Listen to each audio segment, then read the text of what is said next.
चणा डाळ घालून पडवळाची भाजी. तर आज आपण बघूया ही अशी सुंदर दिसणारी भाजी, टेस्टी भाजी कशी करायची ते.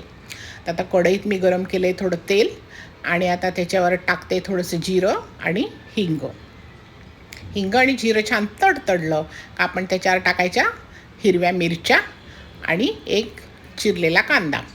कांदा चांगला तंबूस झाला का मग आपण त्याच्यावर टाकूया थोडी ताजी कढीपत्त्याची पानं.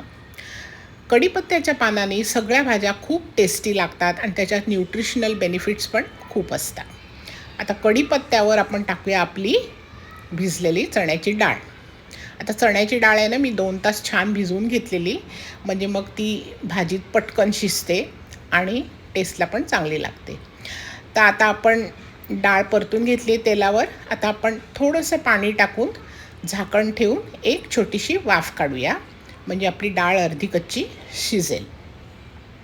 तर आता आपली डाळ शिजली आहे अर्धी कच्ची. तर आता आपण आपली भाजी त्याच्यात टाकूया.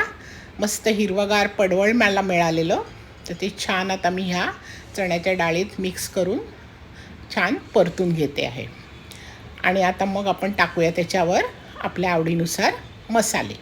तर मी टाकणार आहे हळद, धणाजिरा पावडर, गोडा गरम मसाला, साखर आणि मीठ. आता मी ह्याच्यात लाल तिखट अजिबात टाकत नाही, कारण मला अशी लाल लाल भाजी आवडत नाही आणि हिरव्या मिरचीवर केल्यामुळे पडवळसुद्धा छान हिरवंगार राहतो. आता ह्याच्यात तुम्ही तुमच्या आवडीनुसार मसाले बदलू शकता. तुम्ही कांदा लसूण मसाला वापरू शकता किंवा किचन किंग मसाला वापरू शकता गोडा गरम मसाल्याच्या ऐवजी. आणि साखरेच्या ऐवजी तुम्हाला गूळ आवडत असेल तर तुम्ही गूळ घाला. तर हे सगळं छान परतून घ्यायचं आणि झाकण ठेवून वाफेवर आपण भाजी शिजवायची. आता पडवळाला त्याच्या अंगचं पाणी सुटतोच, कारण त्याच्यात वॉटर कंटेंट चांगलं असतो.